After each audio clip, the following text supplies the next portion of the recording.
justice to our region. Thank you so much, sir. Thank you. The next speaker, Shri Vijayasai Reddy. Thank you, Vice Chairman, sir. We should appreciate the Honorable Finance Minister for presenting this budget in most difficult and trying times. Initially, sir, we all thought that it would be Honorable Finance Minister would submit the budget for UP and Punjab. However, as the budget speech of the Honorable Finance Minister went on, and it was nobody's budget, no one's budget. And I can confidently say that it is a stylish budget with no substance. I'm sorry to say that. Sir, to put it in a different words, it's a budget like an operation successful but patient is dead. This budget may be a good budget for the country according to the Honorable Finance Minister, but for AP it is bad and worst. Sir, my point is Atmanirbharata of the states. Honorable Finance Minister on several occasions talks about Atmanirbhar Bharat. But I am asking Madam, what is Atmanirbharata of the states? Not the center, not only the center. The center, according to me, and I'll give the statistics also, Vice Chairman, sir, using manipulative practices to reduce the share of state share of taxes from the central pool of taxes. Sir, center has deliberately I'm using the word, increasing the cess and surcharges in its gross tax revenues, which is not shared with the states.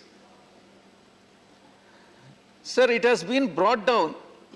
The states' share has been brought down. In reality, though the 15th, according to the Honorable Finance Minister, the 15th Finance Commission has recommended 41%. In reality, the real percentage works out to 29%. I can give the figures also, sir. It is not 41%.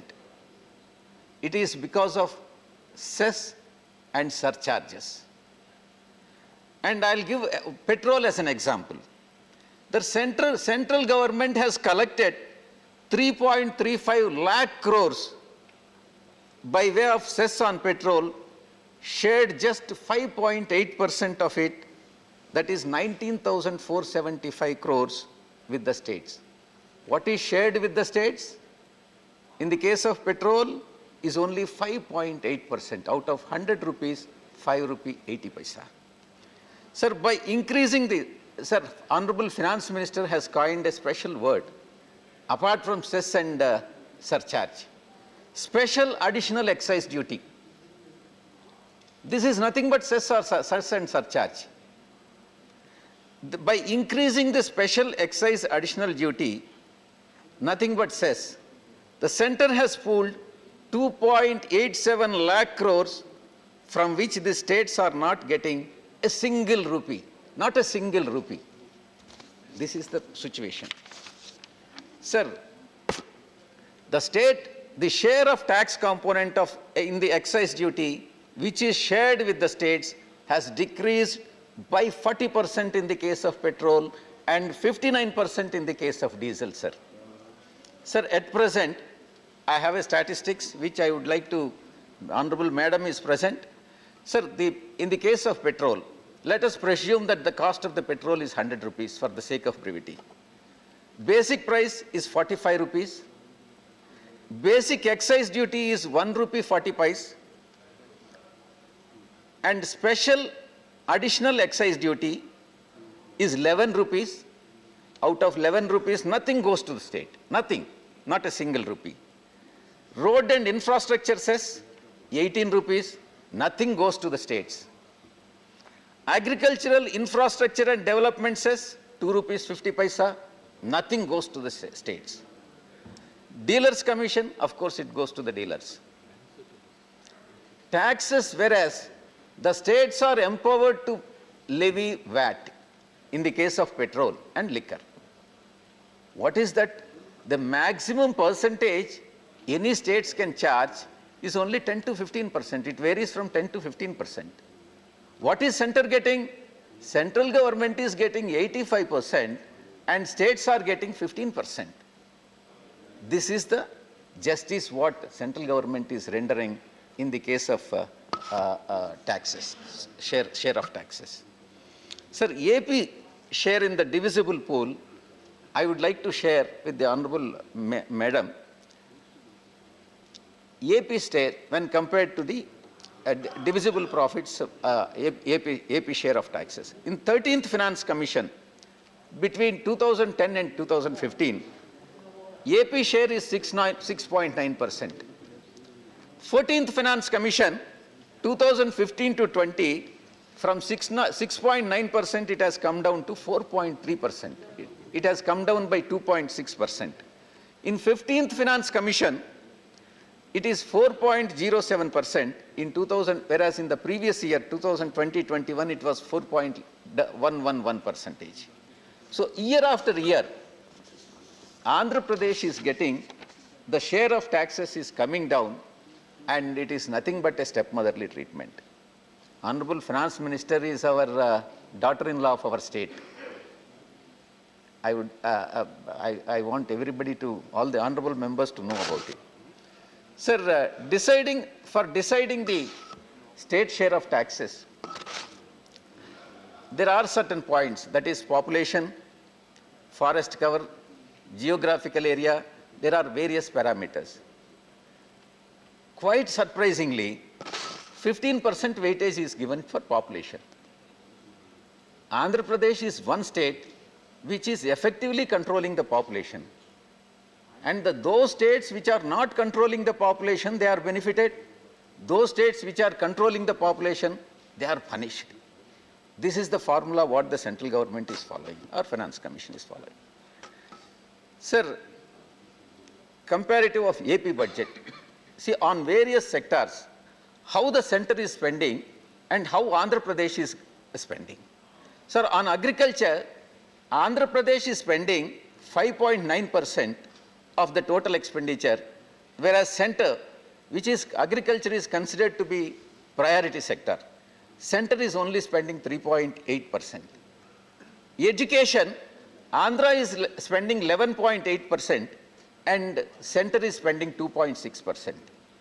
Health sector, Andhra is spending 6%, center is spending 2.2%. Rural development, Andhra is spending 7.1%, whereas center is spending 5.2%.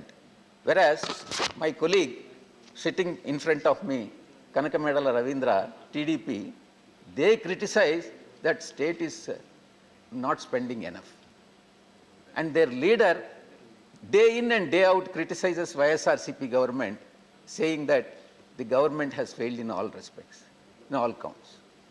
This is how the politics are being played. Sir, the crucial sectors like agriculture, education, health, rural development, social welfare, Andhra Pradesh is spending more than the central government despite severe financial crisis on account of stepmotherly treatment by the central government. Sir, coming to income tax, I would like to bring to the notice of Honorable Madam. Madam, there is a 10% increase in the overall revenues on account of tax revenues.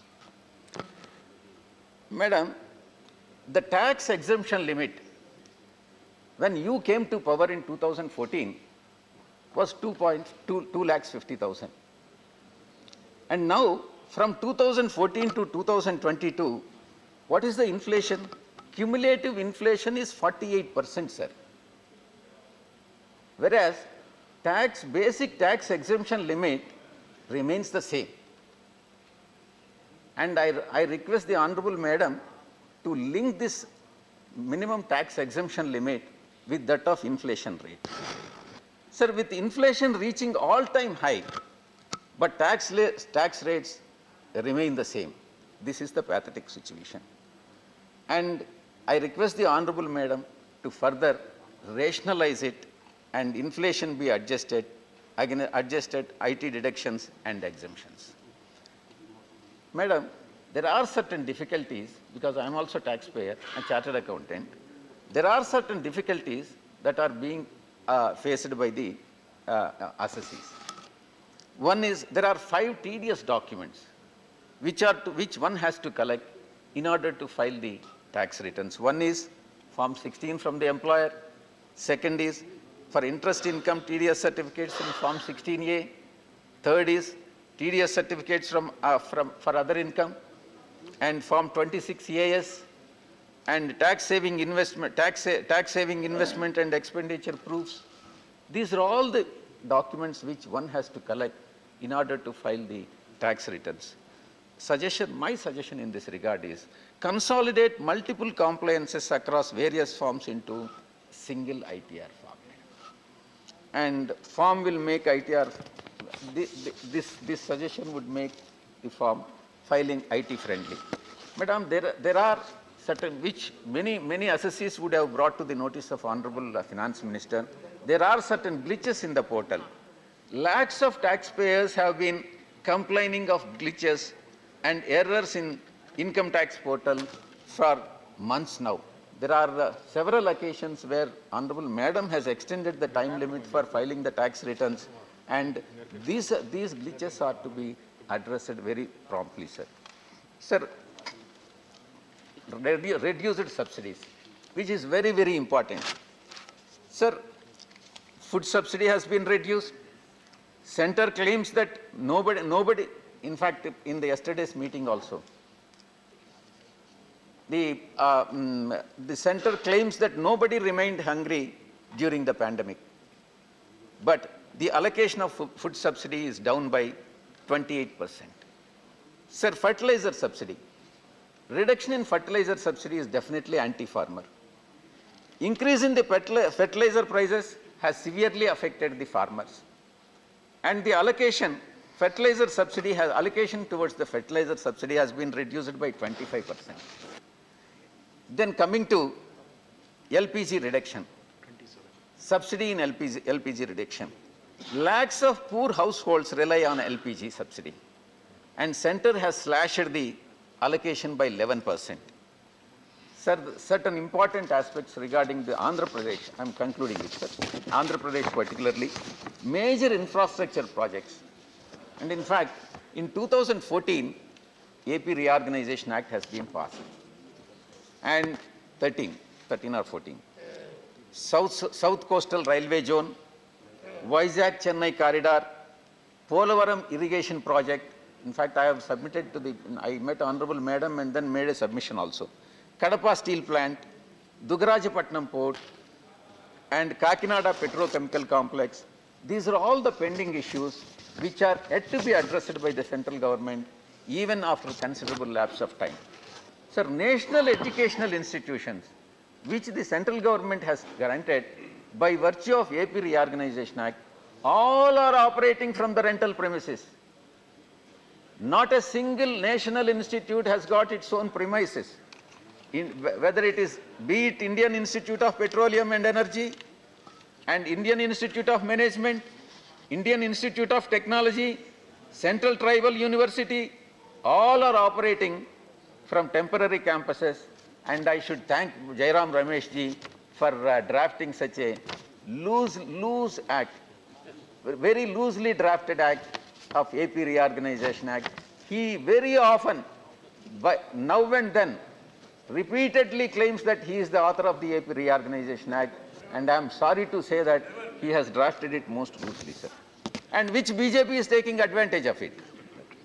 Sir, in conclusion, the AP leadership, AP BJP leadership, every day now started criticizing our party and government for no reason. What is center doing for AP? That AP BJP will not raise that issue.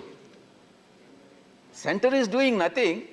and giving stepmotherly treatment to AP, Andhra Pradesh, whereas Andhra Pradesh BJP day in and day out criticizes the YSRCP government. And in reality, the biggest critic of the central leadership of BJP and the union budget of is AP state BJP leadership itself. Sir, finally, in conclusion, I would like to submit to the Honorable Madam that the government claims the mantra, most chanted mantra of BJP government is Sabka Saath, Sabka Vikas, Sabka Vishwas, Sabka Prayas. Every year, one element is added to the slogan. Initially it is Sabka Saath, Sabka Vikas, then Sabka Vishwas, then Sabka Prayas. Every year one is added. Madam, I'm asking, this budget, Please conclude. I'm concluding. This budget does not ensure Saath to the states, no Saath. This budget does not ensure Vikas to the states. This budget not taken the states into Vishwas, no Vishwas on the states. This budget does not ensure supporting the prayas of the states. No Saath, no Vikas, no Vishwas, no prayas. Thank you very much, sir. Thank you for